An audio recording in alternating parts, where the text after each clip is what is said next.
Now I am going to pass the mic to our honored guest, who will have a few words for you guys. So without further ado, let me bring up Principal Green. Principal Green. Thank you. Good evening. Good evening. You know, she's right. I'm the principal of GAR Academy, which is on 51st and Western. And, you know, I just want to say to Ryan and also Byron Reed, this is a wonderful event. Give yourselves a round of applause. My goodness. You know, when Ryan told me about this event, and he asked me, could I make it? I said, you know, Ryan, I don't care what it takes. I'm going to be at that event. Because I believe in LEAP. And so, before I continue to talk, I have to let you know I'm kind of long-winded, so if I go beyond 5 minutes, somebody just raise their hand and tell me to shut up. So about 3 years ago, when I first met Ryan, he came into my office, and I didn't know Ryan, and he started talking about an after-school program, and I said, wait a minute. Now, I just spent almost $100,000 on an after-school program. What do you have to offer me? Because I can't spend any more money. And I started talking to him, and I started listening to him, and right away I liked him. And one of the things I liked about him is that he said, Green, we can give you this program for free. I said, what? He said, yeah. He said, not only that, he said, you can tailor it to what you need. I said, well, you know, let me ask you some questions. I said, now, we want music in our school. I said, I'm going to give you the impossible. I want children to be able to read and play the piano. You got it. I said, okay. I want children to learn more about entrepreneurism, because that's what our school focuses on. You see, we want our children to return to the community after college and open up a business in their field. That's important for empowerment. You got it. I said, well, you know, I want the young men to be chivalry. They need to know how to cook. So when they get married, their wife won't have to cook because they'll do the cooking. Amen. You got it. I said, okay. What do I need to do? He said, well, look, I've already gotten the application ready for you. Sign right here. And you'll have $112,000 coming moving forward. So we signed that application, and we haven't looked back since. Thank you, Ryan, for that. You know, we're so happy, and I have to say this, and I would be remiss because even though I'm the principal of the school, I actually don't run our LEAP program. I have a coordinator. Her name is Mrs. White, and she's not here this evening, but I wanted to make sure that I recognize her because her being trained by Ryan and also Chastity, I don't have to think about LEAP. The money is always right. The programs are so wonderful. In fact, what we decided is that we wanted to reward our parents for being good parents. And we said, listen, if you would volunteer at school, and if you would help your own child at home with their homework, we will reward you with a sit-down luncheon, white tablecloths and everything, at the end of the year. And so they did that, and then I came to my coordinator who coordinates LEAP, and I said, can you put on a program for us that really will set this thing off? And I will tell you this, and I think Ryan can testify, at the end of the year, that LEAP program puts on a program through those kids that is absolutely phenomenal. It's free to the community, but you would think that you saw something on Broadway. We are just absolutely pleased with that program. And so this year, we said that we're going to invite all the ministers in South Central to come to this program. And the reason why is because our children, just like I'm listening to the pianist here and some of the musicians, our children are learning to play music. And so when they first started the program, they said, well, Mr. Green, why do I need to learn how to play the piano? So I said, well, there's going to be something in that for you at the end. So this year, when those preachers come, before those kids start playing, we're going to let them know, I want you to envision this. I want you to envision these kids playing piano in your choir on Youth Day. And I want you to envision you paying these kids at the end of service. You see, so then the kid will begin to understand why we're teaching them how to read and play music. I have a few notes because I want to make sure that I don't forget anything, so you'll have to forgive me, but this is pretty much how I roll.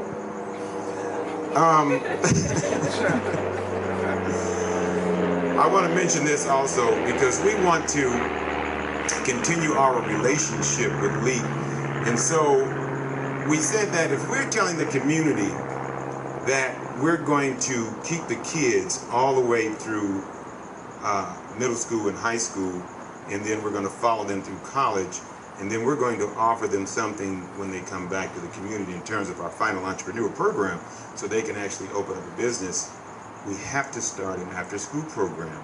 And so I haven't told Ryan this, but Ryan, we're going to be talking about LEAP coming to the middle school because we're going to need the services that you offer for our middle school kids. And another secret, Ryan, we're going to be talking to you when we get to high school because we're going to need that program in that high school so that the kids can be so prepared that when they go to the college, the skills that we've taught them in elementary, middle school, and high school, they will be able to use those skills at the university to help them supplement their tuition and get them prepared so when they come back to the hood.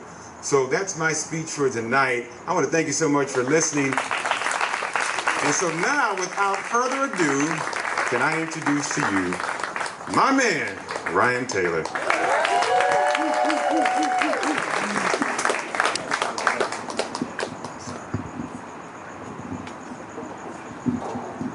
Thank you all for coming out. I was telling my team that my cheeks are just tired from smiling so much.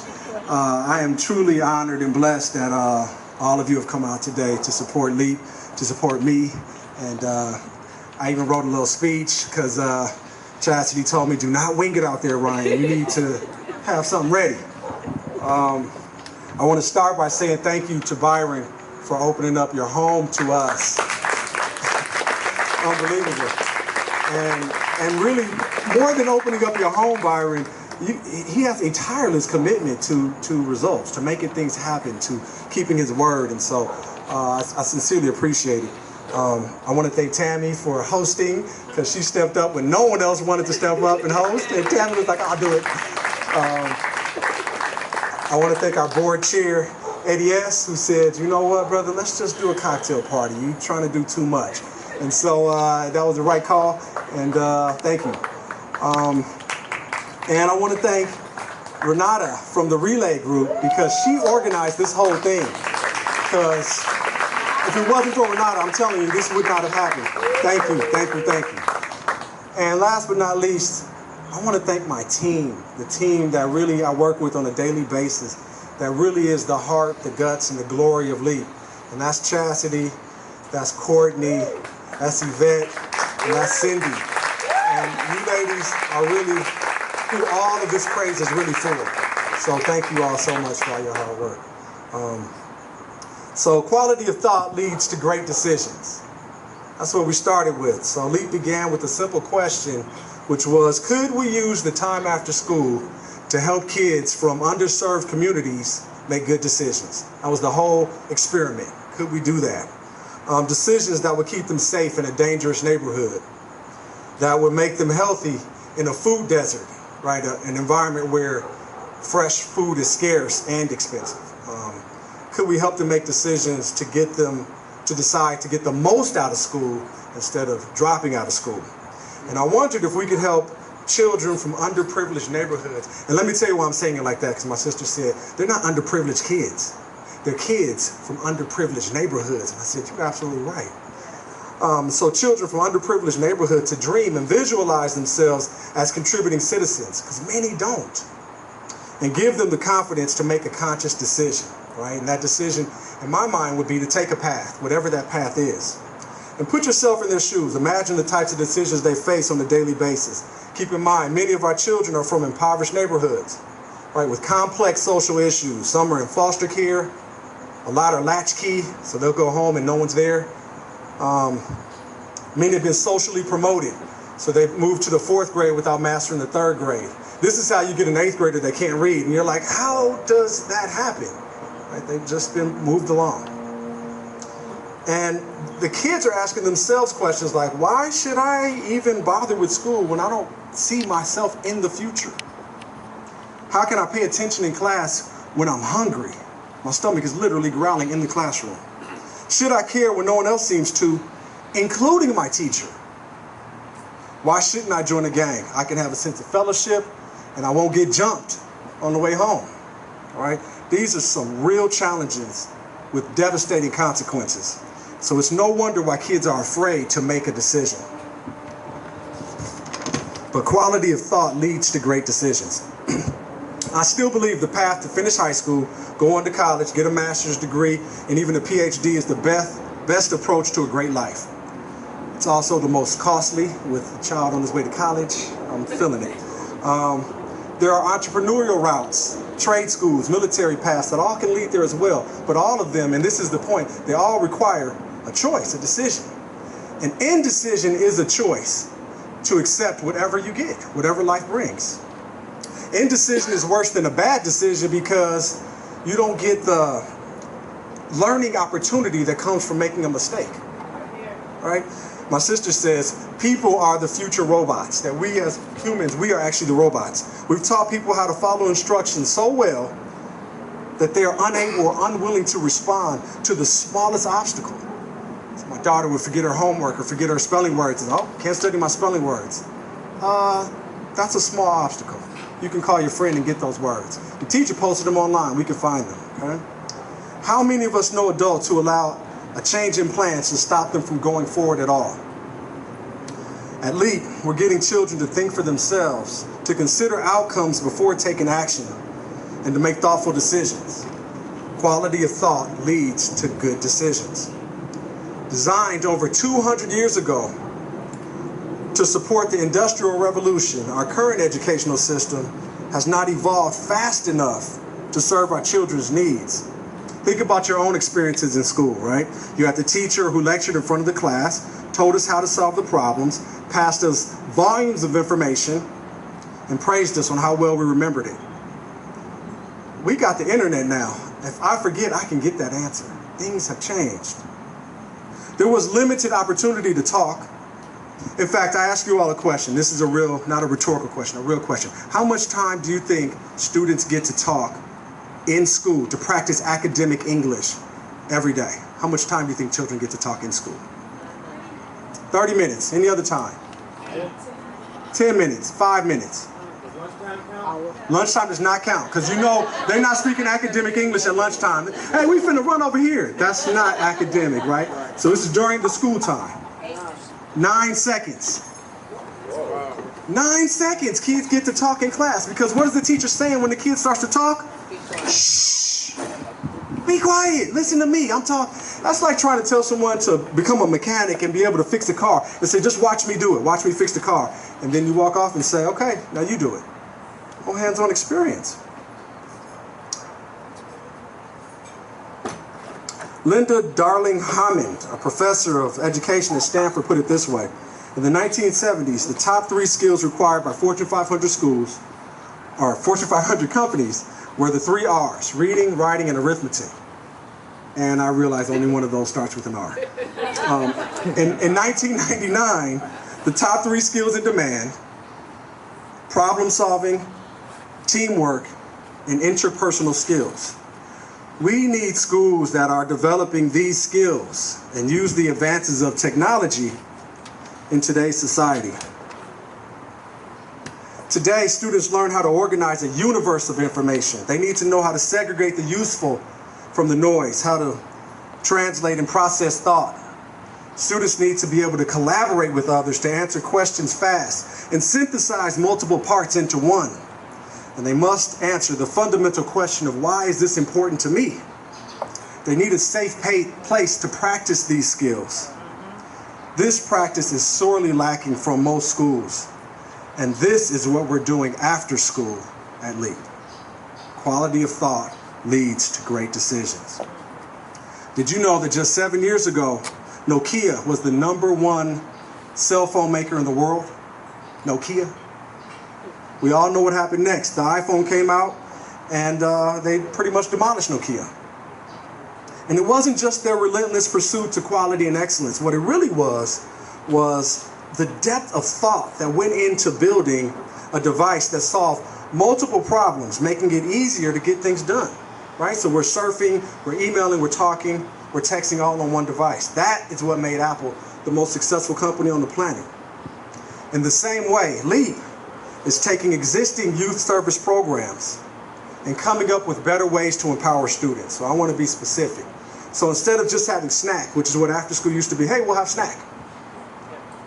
We're serving a nutritious meal every single day after school and teaching students how to adopt a healthy lifestyle through rigorous physical fitness and learning how to make healthy eating decisions. Instead of just having homework hour with 1 adult and 20 students, which was highly unproductive, we're collaborating with the local high schools so the high school students can use their volunteer hours to simultaneously serve as mentors and tutors. So we may have 6 high school kids with 20 kids during the homework hour. That's a huge difference. The kids are able to really be supported. And instead of having a basic enrichment class, and this is, I think, where we really shine, for example, our art class, we take a project-based approach, which will last over several days, several weeks, even several months, giving students the opportunity to collaborate with one another, to work and rework their answers, and make learning hands-on. Tomorrow's teachers will not tell students to do an assignment. What they'll say is, I want you to solve a problem. Teachers will become facilitators who build environments that students can find multiple ways to a solution, discover the reasons behind answers, and experience the project's fullness. This deepens the quality of thought. This is what we're doing after school. I believe sound decisions are the result of a learned skill. It's a big sentence. It's a learned skill. It can be learned and must be developed in order to flourish in today's world. Critical thinking holds within it character and incorporates the principles of integrity, perseverance, and grit. Angela told us to use the word grit. It's a great word. Personal sacrifice. It's the fork in the road between inaction and action, between blind faith and sound judgment. With cultivation, collaboration, and through project-based learning, children are developing skills to think critically about their grades, about their environment, about their health, about their friends, ultimately about their decisions. Engage them so they think before they act. So now they are more ready and able to see the interconnectedness of things and entertain wild dreams and find powerful solutions. They're deciding to take hold of their future because they can see it. See before you see. Right? The culmination of this experiment with LEAP, of this experience, birthed our mission, which is to develop the critical thinking skills of students from underserved communities through the most engaging environments after school. Our vision is one where students from low-income communities nationwide will make decisions that support them to become healthy, productive citizens. That they return, like Mr. Green was saying, they return to interrupt cycles of hopelessness. And that they're so enchanted by the wonder of education that they choose to be lifelong learners. I want to thank you all so much for coming out today. Your support brings high quality supplies, technology, and curriculum to over 1,300 students. Soon to be 13,000. Your generosity supports the most critical element of the gold standard program, and that is training and evaluating our staff, our 75 employees. Your support is taking us from good to great, and I sincerely, truly, from the bottom of my heart, thank you for it. You are changing the world.